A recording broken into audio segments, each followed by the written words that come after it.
How you doing today, man? I'm good. I'm good. You know, life is good. Life is fly. What's your name for the people that don't know? My name is Chris Color. I'm just a creative here, Creative. sharing space. Sharon. You know, being involved in the space, and then finding my way through the space And how you going about doing that? through creating photography and using that as kind of this way of telling stories. I find a curiosity into the human nature, our human nature, like these sub-layer streams of consciousness of who we are, what we feel, and then how do we examine what we feel in some kind of visual statement, some kind of photograph, you know. To me, taking like portraits and things of that nature, it's like this human first approach more than anything, you know, and how our emotions can create narratives. Right. So we can understand each other a little more. I understand myself through people. And I think that's an interesting way of going about this life, you know. Right. What age did you feel like you knew that you wanted to do this? Funny enough, I was a musician. I still do music, but I was doing music before I was even doing photography. So this whole thing came about roughly 4 or 5 years ago.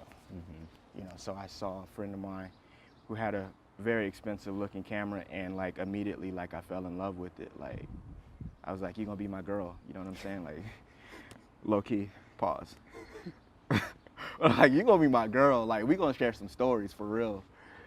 And since then, it's just this overwhelming desire to understand and tap into emotions, you know, that, and from there, I think my curiosity has built over time, and my imagination and my creativity, and how I shoot and why I shoot. So when I look at these pieces and I look at the perspectives that I've created, I feel like I'm having a conversation with myself.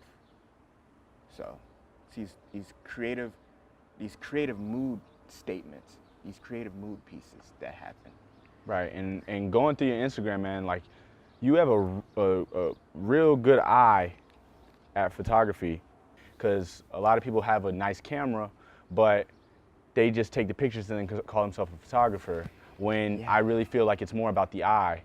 It is. And you, to me, you have it. Like the pictures that I've seen, that I've gone down through, like the concert pictures that you've taken, from the pictures that you took and the video that you took at Project Wyoming down in Miami, where we originally kind of like linked up. Which is crazy, yeah. It just seems like you really have it. So what do you look for in what makes a good picture to you? What makes good video, documenting, all that? I think curiosity and spirit. I think all of this has everything to do with spirit, you know? When you can tap into the feeling, you could tap into the rhythm, you could tap into like the vibe of the event. You can tap into like the soul of people. I think that's what makes like great work, when you can feel a certain way.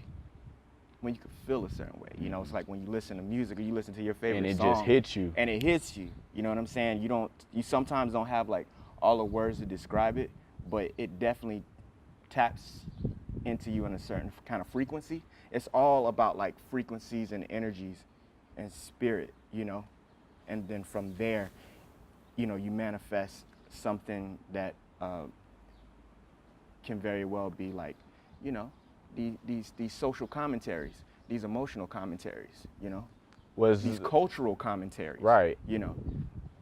So did you go to school for any type of photography? Like, it's self-taught? It's all self-taught, like literally just like picking up a camera and like shooting friends of mine, you know, and they were all game, you know.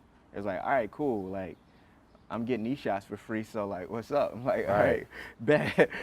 Yeah, I've seen like all the way. Let me practice on you in a way, right? And they were cool with it, but I think over time, I feel like I'm learning my voice a lot more. The more that I understand that that photos are not just photos. You know, that they're also a part of dialogue. They're a part of a movement. They're a part of culture. They're a part of understanding black and brown folks and minorities and people that feel like they may not exist. You know, and us as photographers allows to create perspective. You know, so it's not just, you know, my story, you know, it's other people's story. And tell me about who influences you. Guys like Pharrell, just off of music. But then we have like Gordon Parks, you know, a great thinker and a great storyteller. You have. You was talking about Childish Gambino. Yeah, Childish Gambino, man. Another guy that just kind of, you know, where there is no label. Yeah, there you were no saying labelisms. You were know, saying like Childish Gambino was like your man. Yeah. I mean, just how he's evolved as an artist, you know, in so many different ways of like feeling, so many different ways of like capturing like things that no one else, I feel like some people are missing because like they do too much. Some people do too much, you know what I'm saying? It's like when you just like find like creativity in your truth, man, this is why we have like, you know, this is America, you know? Like that was like some honest, like, all right, this is what I see for like this song that represents so much more than me, you know? So yeah, those are the guys, you know what I'm saying, that I look up to. Even Terry Richardson. I like Terry Richardson. I just like that raw, youthful kind of spirit, you know. And then the Gordon Parks, which is like that storytelling kind of person. So I find myself in two kind of dualities, you know. That one element in like photography where it is more about the composition. It is more about like the angles and things of that nature, not coming from a formally trained concept, right? And then there's like this other side where it's like you can have fun with this. Why take it too serious, you know? It's like, and how do you achieve that balance, you know, where everything coexists with one another? What do you see in Pharrell musically that you could add, that you like, that you idolize, that, you know, why does he inspire you so much? I think he embraces like what he truly feels, you know?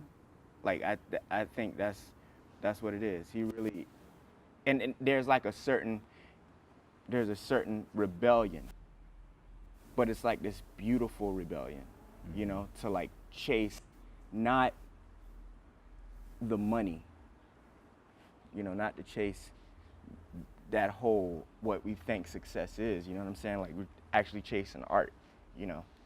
That is the gateway to understanding, you know. And then through that, you know, I feel like dope vibes are created, you know, when it's not always stemmed by like, you know, you have to make the biggest hit and you have to, you know, appease, you know, when you just need to like have these moments of self, like these creative moments of solitude, because I feel like in a lot of ways solitude encourages freedom. But I just feel like, you know, Pharrell and certain guys, they just have these moments to themselves where they're having conversations with themselves. So like when they go out and create, or they're in the studio, you know what I'm saying? It's coming from like a real place. Yeah, it almost seems like they make what they want, and, you know, they feel if it's so good, people gonna they'll gravitate they're gonna toward it. gravitate towards it. And he just kept making his music. Like they probably told him, the record's like, we need a hit now, but Yeah. he's like, nah, like this is how I always made music, and this is what you knew what you was gonna get when you signed up. For sure. Like, I'm gonna make this, and you just gotta deal with it. People come, they come. They don't, but we gonna make what we like to make. Right.